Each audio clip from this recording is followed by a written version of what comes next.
Welcome back to another episode of NBA Weekly. I am your host, Pee Wee the Plug, 1/4 through the wire, number one Knicks fan in the world, aka Mr. Know-It-All. And free agency is upon us. It has arrived. It's been exciting. It's been all over the place. So we're going to talk about free agency in this video, but I'm gonna do my video a little different. I know a lot of people try to go through every single signing, and this is the exact amount of cap space that they used, and projecting in the next 3 years they're going to have. We're not going to be formal here, okay? I got so many emotions, there's so many things going on. I got to have my phone close to me in case anything pops off. First thing I want to talk about is Chicago Bulls, all right? Because the Demar Derozan thing just happened, where Demar Derozan is doing a sign and trade to the Chicago Bulls for Thaddeus Young. Let's get the details on this one since it just happened. The Spurs are going to get Thaddeus Young. DeMar DeRozan is going to be making $85 million guaranteed over 3 years. And I'm excited for the Bulls. They're also giving up Al-Farouq Aminu and some picks in his deals. The Bulls are sending a future first-round pick that will convey no longer than 2025. The Bulls will also send a 2022 second-round pick via the Lakers and the Bulls' own 2025 second-round pick. And yeah, there you go. So the Spurs are getting Thaddeus Young, Al-Farouq Aminu, some picks that could go as long as 2025, and the Bulls are going to be bringing on DeMar DeRozan for 3 years at $85 million. I'm going to pull out my calculator because I'm not a mathematician, and I'm okay to say that. And we're going to do 85 divided by 3. So that's $28 million that the Bulls are going to fully guarantee themselves to pay DeMar DeRozan. And if you've been living under a rock, this is also a team who's added Lonzo Ball, one of the first domino effects in free agency. So now we're looking at a Bulls roster that could have Lonzo Ball starting at point guard, Zach LaVine is their shooting guard, DeMar DeRozan is their small forward, Vucevic is their 5, Kobe White is their 6th man. That 4 position, I'm still very curious to see how that's going to pan out. And the reason I say that is because it easily, without a doubt, could be Patrick Williams, the rookie from last year who they took at number 4. But unlike everything we've expected, Lauri Markkanen hasn't been involved in either the Lonzo Ball or DeMar DeRozan sign and trade. He was rumored to be in the Lonzo Ball sign and trade, which ultimately was just Garrett Temple and Tomas Satoransky and like a future second-round pick or something like that. So Lauri wasn't in that one. And then it was like, oh, well, if the Bulls do get DeRozan, the Spurs are going to want Lauri Markkanen in some type of form of sign and trade. That didn't happen. The Bulls did, give Lauri Markkanen the $9 million qualifying offer, which makes him restricted. And I don't think nobody's offered or he hasn't accepted anything yet. Him and the Bulls haven't made an agreement. So that's still I don't know how much of a possibility it is that they could work something out, or if he's just going to take the qualifying offer, or if somebody's going to come in and swoop in and get him last minute or something like that. But that option is still on the table for them.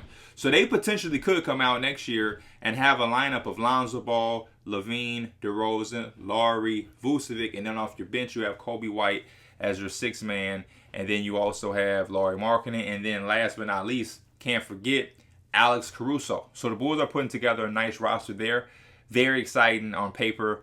And I love this. I love when a new front office personnel, comes together and make ultimate changes like the Bulls are doing. And this has been such a sight to see. Obviously, I know a lot of Bull fans because I'm a Chicagoan. And I think they're another team out east who has gotten better and is going to make the Eastern Conference very competitive as far as playoff picture.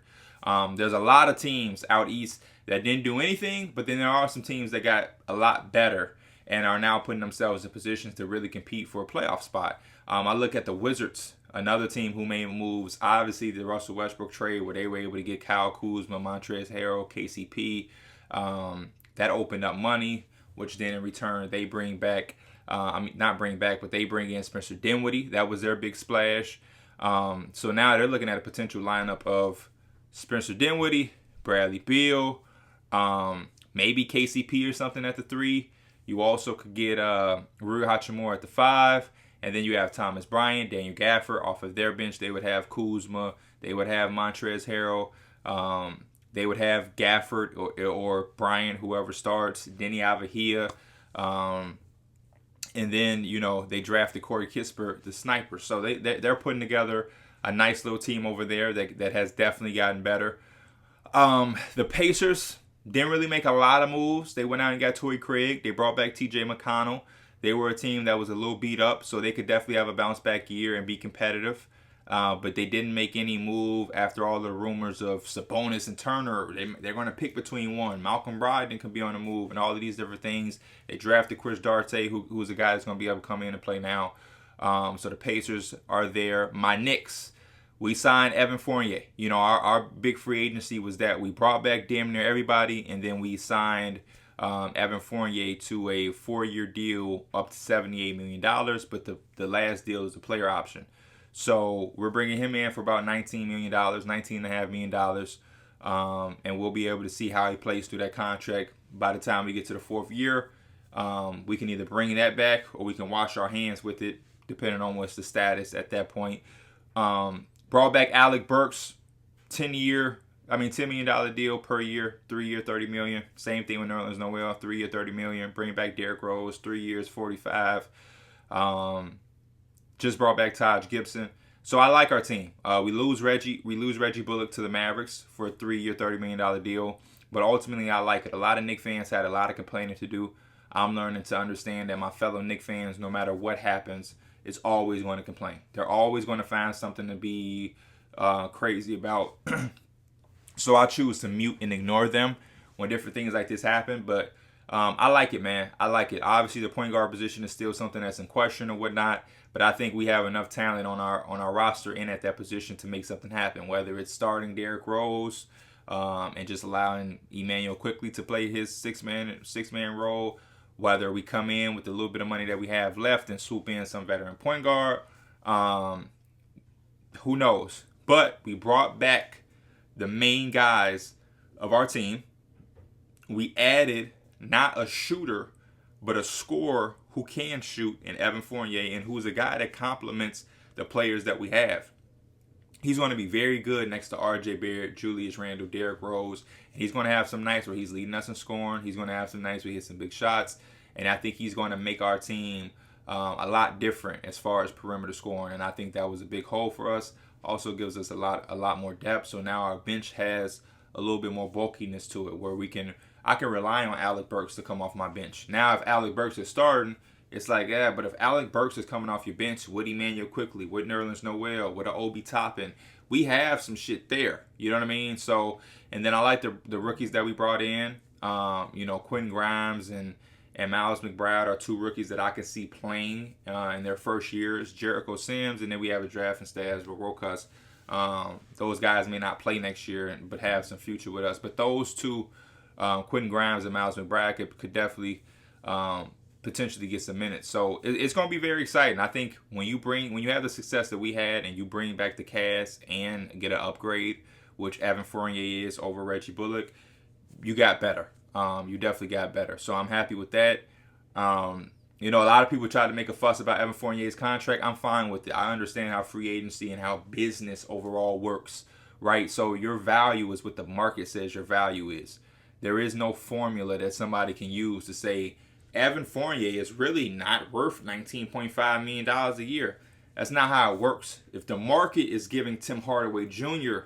close to $19 million a year, if it's giving the Duncan Robinson $19 million a year, Norman Powell, if that's what the market is saying, then that's what you're going to expect for anybody to pay. So I don't mind the Evan Fournier thing. Overpaid is when the market says you're worth $8 million because of what everybody else is getting who's around your status, and somebody gives you $18 million. That's a difference. The difference would be giving Evan Fournier a max contract when everybody else is getting around 18 or 19. But when you look around people who play his position, they put up similar numbers or play similar roles, and they're all making around the same amount of money, that tells you that none of them are really overpaid unless you think this player is significantly worse than those players. And in that case, Duncan Robinson, which a lot of people would probably say, he means a lot to his organization. They're bringing back a home guy. Like he has a service for them, and that's one of their guys. And usually when it's your guy, you pay a little bit more to keep him, to retain him, because that's your guy, which is what they did with Jimmy Butler. So we can transfer over to the Heat. They bring in Kyle Lowry, which I think was no surprise to all of us. We knew Kyle Lowry was coming. Big time signing trade where they're going to be sending Precious and Goran Dragic to the Raptors. Still trying to figure out a third team to send Dragic to. Don't think the Raptors are bringing him back. I would love to see somebody come in and swoop him in, like the Mavericks or something. That would be a really, really nice pickup, in my opinion. But they add Kyle Lowry.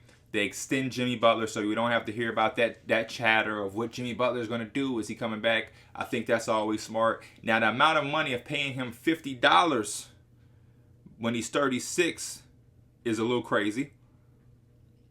Not Miami Heat-like to do those things, especially if you just gave Duncan Robinson 90, Kyle Lowry 90. But they're spending. Bring in P.J. Tucker. Bring in Dwayne Dedmon. Max Struss is still there. So the Miami Heat are looking like a team out east that also got better, like the Bulls. And they already were a solid, good, nice team, so they only got better. And they had some losses. Trevor Ariza obviously went to the Los Angeles Lakers. Kendrick Nunn is now renounced and isn't a restricted free agent. It's just an unrestricted free agent. Ben Elitza went to the Golden State Warriors. But I think overall, putting out a lineup of Kyle Lowry, Duncan Robinson, Jimmy Butler, P.J. Tucker, and Bam Adebayo, and off the bench, your sixth man is Tyler Hero. I think that's nice. I think that's nice for them. And in return, the Raptors get Precious Achiuwa, who they can put in that young core, can play some small ball five. And I think, that's just another young, talented player that can come in and complement them. And like I said, it's going to be very interesting to see what else the Heat do to fill out their roster. But also, more importantly, it's going to be interesting to see where Goran Dragic goes. I cannot wait to see where he goes. And mention the Heat and the guys who left. I mentioned Trevor Ariza. And he's a part of a team that just can't stop making moves. The Los Angeles Lakers. So the Lakers get Ariza. They get Wayne Ellington. A lot of former Lakers. Dwight Howard, Kent Bazemore. Carmelo Anthony is now with the Lakers. They also went out and got Malik Monk. They re-signed Taylor Horton Tucker. Marc Gasol is going to come back and finish his contract with them. The Lakers are putting together a roster that's going to be experienced. They're going to have perimeter defense, and they're going to be able to catch and shoot the basketball and get their own shot. So it's going to be interesting to see how this works out. Obviously, they acquired Russell Westbrook sometime last week. It's going to be interesting to see the lineup that they put out. Not only that, but how they play with Russell, Bron, Anthony Davis, and then how they sprinkle in some of the other guys, because Melo needs touches. Malik Monk is going to need touches. So that's going to be very interesting. And I can't wait to see if we're really going to get minutes from Anthony Davis at the 5. But I think they got better. I think that the Lakers roster is better as far as serviceable guys. I think the Trevor Reeves of the world, the Kent Bazemores, the Malik Monks, they're going to have defined roles and they're going to know what they're doing. And I think they're going to be able to execute. The Wayne Ellington, I keep telling people, he had a crazy stretch with the Detroit Pistons where he was making 4 or 5 threes a game. And you put him out there on the floor with Russell Westbrook, LeBron James, guys who are going to penetrate, make defense collapses, and he's the guy that they're kicking it out to, and he's having stretches like that. That's going to be extremely exciting to see, and I think that'll help them. Malik Monk is a microwave, young J.R. Smith-esque guy that you're getting on a bargain at 23. He can play a significant role off of the bench. They're going to be legit. The Lakers, in my opinion, definitely got better. Bringing back Dwight Howard. You know what I mean? I liked what they did with their money about spreading it around and getting some veterans and guys who can do a lot of different things. A guy that they missed out on, Rudy Gay, he decided to take his talents to Utah. I really like that pickup. I think Rudy Gay is going to be really good with them off that bench. They're a team that's basically bringing back the band. Re-signed Mike Conley to, 3-year, $72 million deal, something like that. And then you add Rudy Gay. So I feel like they got better with that. Jeff Green goes to the Nuggets. The Nuggets kind of bring back their players, Will Barton, JaMychal Green, but then they also bring back Jeff Green. And that is a little writing on the wall that they may not be bringing back Paul Millsap. But if you don't bring back Paul Millsap, I think Jeff Green, I don't want to say he's better than Paul Millsap, but he may be a better fit for the Nuggets off their bench and what he can do. You know, he's played small ball five effectively for the Nets. He's had big moments in big games. We saw the game in the playoffs where he had 8 or 9 threes off the bench. Like, for him to be able to do that, but then with the Nuggets, I think is going to be a big punch for them. And for them to be able to bring back Will Barton, it's going to be very nice and extremely good for them to not have had to give him up. I'm trying to think other teams. Like I said, the Mavericks got involved. Tim Hardaway Jr. is back. Reggie Bullock is back. I think they're bringing Boban back.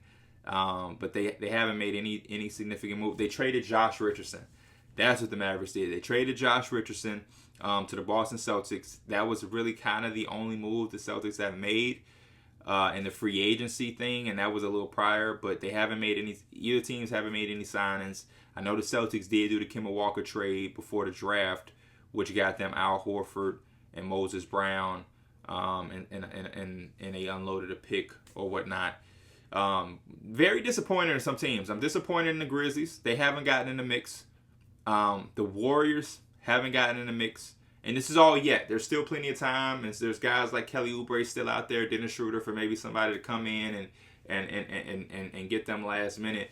But as of now, the first 2 days, let me make sure ain't nothing happened while I've been gone. The Warriors haven't really done much. They signed Benelitsa, you know what I mean, which is cool, and I think he's going to help them, but he isn't significant or anything like that. Obviously, and a breaking news right here, the Lakers also get Kendrick Nunn.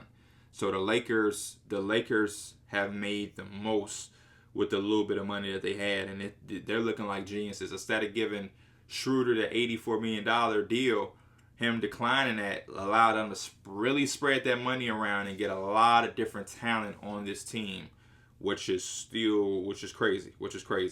But as I was saying, the Grizzlies, Warriors, Mavericks to a certain extent, Celtics, they haven't really did a lot, which doesn't make them necessarily losers. But I think this is a free agency class where a lot of teams have gotten better, and those teams could have gotten better. The Warriors, they didn't trade either pick at the draft, which is what we all speculated what would happen. That's 2 years in a row where they have this draft collateral that they don't use to go out and get some veteran type players that maybe be able to, contribute from day one at a high level and also fit what they do better. They dropped the ball twice with that, and then free agency, they've just been real quiet. The Grizzlies have a little bit of money that they can use and take into free agency before the next coming seasons, where they're going to have to extend, Ja Morant and Jaren Jackson and Dylan Brooks and guys like that. So I wanted to see them be aggressive. Their aggressiveness was trading Jonas Valanciunas and taking on Bledsoe and Steven Adams, which is neither here nor there for me. I definitely think out of that trade, Valanciunas is the better player. I know that the Memphis Grizzlies did get the 10th pick and was able to take Zaire Williams, but I still would have liked to see them be somewhat aggressive in free agency. The Clippers haven't done much.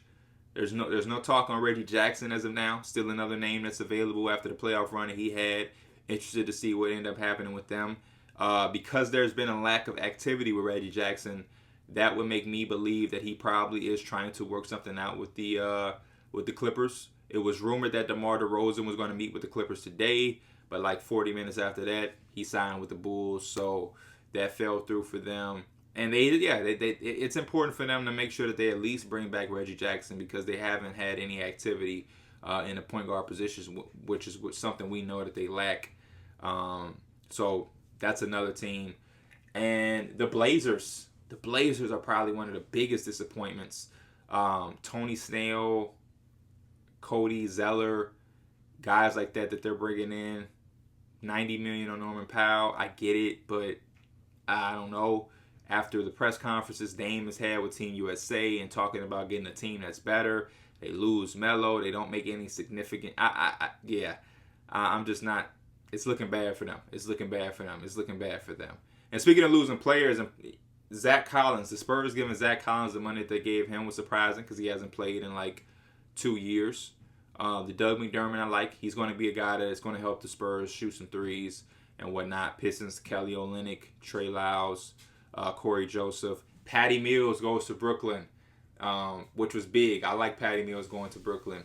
So now they have Kyrie, Javon, Patty Mills. They brought back Bruce Brown and Blake Griffin.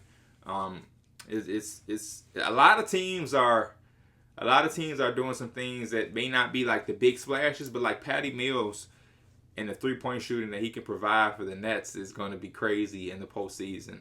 But yeah, man. Yeah. Shout out to the Sacramento Kings. I did not like their draft, but I think being able to get Rashawn Holmes for $55 million after it was reported he was going to be seeking something in the $80 million range is a big time gift for them. 76ers is also a team that's real stagnant. I'm interested to see what Danny Green is doing, if he's going to return there, if he's going to try to rejoin the Lakers and bring. It was rumored that they're going to try to, bring that band back. Yeah, man, I'm trying to think of other moves that happen. This is why it's dangerous to do things off the top of the dome. Obviously, we got guys going back. I'm not trying. I don't want to talk about the guys that got brought back and Chris Paul and whatnot. Obviously, those are big time deals, bringing back players.